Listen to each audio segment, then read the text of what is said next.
देख रहे हैं मेट्रो दिनांक टीवी न्यूज। आइए देखते हैं आज की खास खबर। भाजपा के वरिष्ठ नेता व समाज सेवक राम कुमार पाल जी के जन्मदिन पर शुभचिंतकों ने दी बधाई। खुशी से भावुक हो उठे नगर सेवक शिव कुमार झा।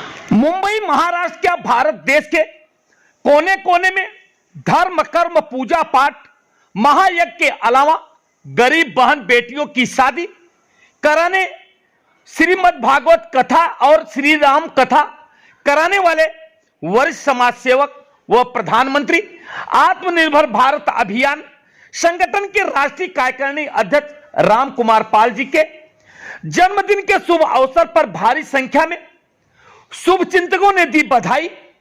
वहीं भाजपा के पूर्व प्रभाग समिति के अध्यक्ष व नगर सेवक शिव कुमार झा ने राम कुमार पाल के बारे में जानकारी देते हुए भावुक हो उठे और उन्होंने श्री पाल जी के जन्म देने वाली माता पिता को प्रणाम करते हुए कहा है कि धन्य है इनके माता पिता जिन्होंने ऐसे बेटे को जन्म दिया और जिनका नाम राम रखा।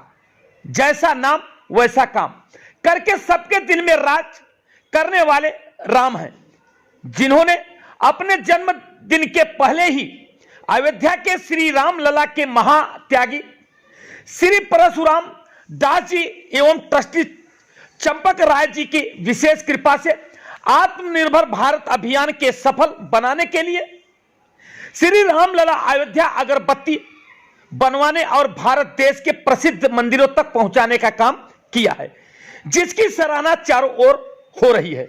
आइए हम देखते हैं मेट्रो दिनांक टीवी न्यूज पर भाजपा के वरिष्ठ नेता राम कुमार पाल के जन्मदिन के शुभ अवसर पर किसने क्या कुछ कहा। साहब, आप प्रभाग समिति के अध्यक्ष भी रह चुके हैं, आप 2500 वर्ष से नगर सेवक भी रहे हैं। आज जो भारतीय जनता पार्टी के वरिष्ठ नेता वरिष्ठ समाज सेवक राम कुमार पाल जी के जन्मदिन के उपस्थित है, आप क्या कुछ कहना चाहते हैं? क्या उनको आशीर्वाद के रूप में या क्या कुछ संदेश देना चाहते हैं? मैं राम भाई पाल को बहुत बहुत जन्मदिन की ढेर सारी शुभकामना देता हूँ। इस धरा पे ऐसे ही लोगों के कारण आज हिंदुस्तान जो फल फूल रहा है, हिंदुस्तान की प्रगति हो रही है और जो घोर गरीबों के और साधु संतों की ऑल ओवर इंडिया में राम भाई के साथ में मुझे घूमने का मौका मिला और यही नहीं चाइना भी जाने का मौका मिला, इनके साथ में मानसरोवर भी जाने का मौका मिला और इनके जैसा इंसान इस धरती पे होने के कारण मुझ जैसे लोगों को भी चाइना में बाबा कैलाशनाथ का दर्शन करने का भी सौभाग्य मिला और पूरे देश में जहां जहां भी बड़े बड़े जो हमारे प्राचीन हमारे जो पुराने धर्म स्थल है, पूरे देश की बात कर रहा हूँ, सभी जगह भंडारा करना, सभी साधु संतों की सेवा करना इनकी वही जिंदगी है। इसलिए उस जिंदगी को और आगे बढ़ाने के लिए मैं शुभकामना देने के लिए आया हूँ। जिस प्रकार से ये लोगों की सेवा करते हैं उसको देख के आंखों में एक खुशी आता है कि इस प्रकार के इंसान भी आज की तारीख में इस देश में बहुत सारे और घर परिवार को चलाते हुए साधु संतों की सेवा करना ये बहुत बड़ा पुण्य का काम करते रहते हैं। और आप क्या संदेश देना चाहते हैं लोगों के लिए और इनके आशीर्वाद के रूप में आप कुछ कहना चाहते हैं? मैं बताया ना आपको कि इनके जीवन में दिन दुगुनी रात चौगुनी माँ भगवती माँ वैष्णो देवी आदि शक्ति इनको दिन दुगुनी रात चौगुनी इनकी स्वस्थ रहे और कुछ नहीं बोलूंगा, क्योंकि इनके पास भगवान ने सब कुछ सामर्थ्य दिया है, संपूर्ण सामर्थ्य दिया है और सामर्थ्य को नहीं दोष गुसाएं, सामर्थ्यवान है। इसलिए लोगों की जितनी हो सकती सेवा करते हैं। मेरे माध्यम से कम मेरे एरिया में कम से कम 50-60 लड़कियों को शादी विवाह में मदद किया है। हर बार नोटबुक बांटने के इन्होंने काम किया हमारे साथ में। और जो हम तीरथ में निकालते हैं 40 बस निकालता हूं मैं बोईसर से, मेरे एरिया से, उसमें बहुत बड़ा योगदान रहता है। अभी कोरोना काल में मुझे जब बहुत सारे लोगों ने मदद किए, उसमें से राम भाई पाल हो गए, एक तिवारी जी हैं, प्रभात तिवारी जी हैं, एक राजेश मिश्रा जी हैं और एक राजेश शर्मा है। जितना मदद करोड़ों के लोगों ने मुझे मदद किया लोगों को धान्य देने में, सब राशन किट बना के भेजने में। ऐसा मतलब ये विकराल रूप जो धारण विश्व में किया था कोरोना कोविड काल में, ऐसे लोगों के कारण लोगों को जिस प्रकार से इस देश के यशस्वी पंत प्रधान माननीय मोदी जी ने आह्वान किया था, जो सक्षम है वो लोगों को मदद करे और दोनों हाथ खुला करके मदद किया। शुभकामना देता हूं। जिस प्रकार से राम भाई हमारे साथ में कंधे से कंधा मिलाकर हमें हर समय सहयोग करता है, हर सुख दुख में हमारे साथ खड़ा रहता है, इसलिए मैं इनको ज्यादा विशेष करके भारतीय जनता पार्टी की तरफ से और ये अभी आत्म भारत निर्भर के राष्ट्रीय पदाधिकारी बने उनकी भी शुभकामना देता हूं और आज जन्मदिन की उनको बहुत बहुत ढेर सारी शुभकामना देता हूं। जय हिंद, जय महाराष्ट्र, भारत। जहां साहब जिस तरह से अभी इन्होंने नया प्रोडक्ट लाया एक लोगों को बीच पहुंचाने के लिए और एक देवी देवताओं की आस्था में एक नई भूमिका निभाने के लिए किस में देखना चाहते हैं? देखिए, सत्य सनातन धर्म के सच्चे सिपाही जो भी है हिंदुस्तान में, और सनातन मतलब क्या अनंत है, इसका कोई अंत नहीं है, कोई जीव इसका ना जन्म हुआ है ना मरण है, इसलिए वो सनातन धर्मी तो है ही। और सनातन धर्म के लिए हर हमेशा काम करते रहते हैं राम भाई पाल जी। मैं बताया ना आपको, हिंदुस्तान का ऐसा कोई भी शक्तिपीठ नहीं होगी, कोई भी ऐसा हमारे देवादिदेव महादेव का ऐसा कोई भी स्थान नहीं होगा, हिंदुस्तान का कोई भी कोना नहीं छूटा होगा कि राम भाई वहां पर जाके यज्ञ नहीं कराया होगा। और यज्ञ मतलब ऐसा वैसा नहीं, बड़े बड़े यज्ञ कराए, लाखों लोग उस भंडारा में आते थे, चाहे वो जगन्नाथपुरी हो, चाहे वो कामरूप कामाख्या हो, चाहे वो कालिका कलकत्ता वाली कालिका मंदिर हो, चाहे वैष्णो देवी मंदिर हो, चाहे अमरनाथ बाबा का बर्फानी बाबा का वहां हो, चाहे अपना सोमनाथ मंदिर हो, चाहे मुंबा देवी मंदिर, अंबाधाम मंदिर हो, चाहे जितनी भी हो, चाहे महाराष्ट्र में नरेंद्र जी महाराज के इधर दापोली में हो, गगनगिरी महाराज के हो, ये सारे जगह पे मुझे इन्होंने ले जाने का मुझे भी सौभाग्य इनके साथ में सानिध्य में मिला। और जिस प्रकार से इनका सेवा भाव संतों के प्रति रहता है, कोटि कोटि इनको प्रणाम करता हूं मैं, क्योंकि इनकी जो सेवा भाव है वो सेवा भाव जैसे भरत ने अपने राम जी के लिए खड़ाऊ चला, खड़ाऊ पे वहां पर वो केस, ठीक उसी प्रकार से देश के ऐसे लोगों के कारण इस देश टिका हुआ है। साहब, सनातन धर्म तो अजर अमर अविनाशी है ही, लेकिन इन लोगों के कारण, ऐसे लोगों के कारण लक्ष्मी आया अपने परिवार के लिए नहीं, लोगों के लिए, लोगों को हर समय मदद करते हैं। बहुत सारे लोग तो पैसा आते हैं, अपने अय्यासी में जाते हैं, बहुत सारे अलग धंधे करते हैं। ये ऐसा व्यक्ति मेरे जीवन में आया कि जब याद किया, जैसे सुदामा ने कृष्ण को याद करते थे, तो वैसे प्रकार से ये लोगों की सेवा करने के लिए हर हमेशा रहते हैं। और पूरे देश में मैं तो बताता हूँ, मैं कहीं जाता हूँ अगर तीर्थ क्षेत्र में जाने के लिए, तो उनको फोन करता हूँ, भाई वहां कौन आदमी मिलेगा, फटाक से नंबर। इस प्रकार के मैं जो वहां जहां तक देख रहा हूँ, मैं जहां तक समझ पा रहा हूँ इनको, इनके जीवन में मैंने जहां तक झांका, 15-20 साल से मेरी संबंध है, हर हमेशा लोगों की सेवा के लिए रहते हैं और ऐसी ही सेवा करते रहे। माँ वैष्णो देवी से प्रार्थना करता हूँ, माँ अम्बा से प्रार्थना करता हूँ और माँ तुलजा भवानी से प्रार्थना करता हूँ कि इनको इसी तरह शक्ति दे माँ, और इसी तरह से लोगों की सेवा करने के लिए। जन्म तो आज है, कल नहीं है भाई, आज मैं हूं कल नहीं हूं, लेकिन जितना जब समय है वो लोगों के लिए है। ये दोनों हाथ लोगों के लिए, आंख अच्छे देखने के लिए लोगों के लिए है, कान अच्छा सुनने के लिए लोगों के लिए, हाथ दोनों लोगों के लिए है, और उसमें सारी झलक और सारी गुण राम भाई के पास है। जहां साहब जिस तरह से मैं और एक मिनट में और इनके माता पिता जी को भी प्रणाम करता हूं कि जिस प्रकार नाम रखा है राम, और उसी प्रकार अभी मैं भाव विभोर हो जाता हूं, इनका बात ज्यादा बोल नहीं पाता हूं क्योंकि इनका नाम जिस प्रकार से माँ पिता जी ने रखा, उनको भी प्रणाम करता हूँ। ठीक उसी प्रकार से दीन दुखिया को मदद करना ही इनके काम है। तो भारत जोशी साहब, आपको मैं मेट्रो फिनांस परिवार की तरफ से राम कुमार पाल जी के जन्मदिन पे बहुत बहुत आपको बधाई और बहुत बहुत शुभेच्छा देता हूँ। आज क्या कुछ कहना चाहते हैं जो आज राम भाई के जन्मदिन पे उपस्थित थे, उनके बारे में क्या कुछ कहना, आपका क्या संस्मरण है, इनके बारे में आपका क्या कुछ है, क्या जानकारी है, इसकी वजह क्या है?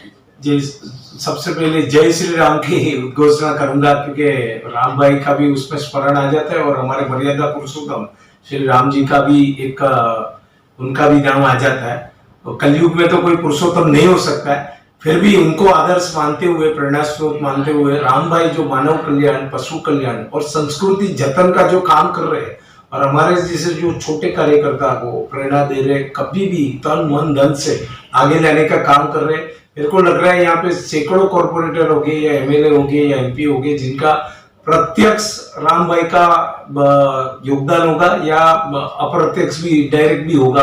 तो राम भाई को ऐसे मैं कोटि कोटि वंदन करता हूँ क्योंकि उसका जो प्रेम है वो एकदम निस्वार्थ है और अपनापन है। कभी भी हमारे से बात करते हैं तो अपनापन से वो आगे जोड़ते भी है, कभी इतने से गलती होती है तो रोकते भी है, टोकते भी है, डांटते भी है। तो ये अपनापन आज घर घर में भी देखने को कम मिलता है। तो ऐसे हमारी लोही की सगाई ना होते भी हमारी जो प्रेम की सगाई है वो बहुत ऊपर है। और मैं खरे दिल से राम भाई का बहुत शुक्रगुजार हूँ तो उन्होंने जो मेरे को 2 साल में 3 साल में हमारे परिचय में जो मेरे को प्रेम दिया है, मार्गदर्शन दिया है, प्रेरणा दी है, और उनको मैं आदर्श के हिसाब से आगे लेके चलता हूँ। कभी भी मैं अटकता हूँ कभी निश्चिंत उनको मैं रात को 12 बजे भी फोन करके सलाह लेता हूँ कि साहब क्या करना चाहिए, तो बोलते तू ऐसा कर वैसा कर। और मेरी भी भावना है और उनकी भी भावना है कि आगे बढ़ूं मैं और समाज कल्याण करूं, और मेरे साथ में वो ऑलवेज रहेंगे मार्गदर्शक के हिसाब से। जोशी साहब, जैसे कि अभी के पहले नगर सेवक अभी झा साहब ने बताया और राम कुमार पाल साहब ने भी बताया कि आपने जन की समस्याओं के लेकर के बहुत अग्रेसिव हैं, बहुत काम करते हैं क्षेत्र में, बहुत। क्या आने वाले समय में भारतीय जनता पार्टी या किसी पार्टी से आप उम्मीदवार बनेंगे तो क्या चुनाव लड़ेंगे? क्या चुनाव अवश्य लड़ना है, क्योंकि हमने देखा जो हम काम करते हैं हमारे पास संसाधन थोड़े लिमिटेशन हो जाती है। अगर आप गवर्नमेंट के रिप्रेजेंटेटिव हो जाते हो, चाहे कॉर्पोरेशन हो, एमएलए एमपी है, तो गवर्नमेंट की जो संसाधन और जो अपने को वहां से जो मूड़ी मिलती है वगैरह, उसका अगर सुचारू रूप से संचालन किया जाए तो बहुत लोग को अपन मदद कर सकते हैं। और मैंने सोचा है कि अगर मलाड से मेरे को वार्ड नंबर 46 से अगर पार्टी चांस मौका देती है तो मैं अवश्य वार्ड नंबर 46 में हमारी चैरिटेबल हॉस्पिटल खोलूंगा। वहां डायलिसिस से लेके बाईपास 2 साल के अंदर अपन ट्राई करें कि 10 रुपए में केवल, और उसमें कोई पीला या नारंगी कार्ड की जरूरत नहीं होगी। सिर्फ और सिर्फ आधार कार्ड भारतीय नागरिक होना चाहिए, उससे ऊपर कुछ नहीं। सर जी, जिस तरह से आपने ये एनजीओ के माध्यम से एकत्र करके कार्य करते हैं, क्या आप कौन सी पार्टी को आप लाइक करते हैं, कौन सी पार्टी से आप चाहत रखते हैं कि मुझे इस पार्टी से मुझे उम्मीदवार बनाया जाए और मैं मैदान में उतरूं और लोगों को न्याय दे सकूं और लोगों की सेवा कर सकूं? सर, पार्टी का तो ऐसा है कि मैं नहीं, पूरे विश्व में आज भारतीय जनता पार्टी का हमारे विश्व गुरु श्री नरेंद्र मोदी के मार्गदर्शन में डंका बज रहा है, तो कोई भी अवश्य भारतीय जनता पार्टी से ही काम करना चाहेगा। और भारतीय जनता पार्टी एक ऐसी लोटी पार्टी है जिसके लिए राष्ट्र प्रेम फर्स्ट है और बाद में पार्टी और उसके बाद में व्यक्ति। तो ये पार्टी जो राष्ट्र प्रेम के लिए करती है तो उससे अलावा दूसरा कोई चॉइस ही नहीं है मेरे पास। श्री राम भाई, मैं जिस तरह से आपके माता पिता ने राम नाम ही रखा सचमुच, जैसे कि अभी पहले के वक्ता ने शिव कुमार झा जी और भाई साहब ने बहुत बढ़िया उसका आपके बारे में व्याख्या किया। मैं आपके जन्मदिन पे आपका मेट्रो जनरल परिवार की तरफ से आपका हार्दिक स्वागत करता, हार्दिक अभिनंदन करता हूं। मेरा एक तीखा बहुत सवाल है, ये रामलला की जो अगरबत्ती आप बनाने का इसका क्या उद्देश्य है, ये आपने अपनी जमीन में बताइए। देखिए, आज हमारे आदरणीय जगत गुरु प्रधानमंत्री मोदी जी आज जो हम लोग भूल गए थे, आज जो हमारे आर्थिक मजबूती किसी एक समुदाय को दी जा रही थी और हमारे मंदिरों का पैसा वहाँ जा रहा था, उसके बजाय उन्होंने आज हमारे तीर्थों का जो उत्थान करने का कार्यक्रम चलाया और छोटी छोटी बातें बताई हैं।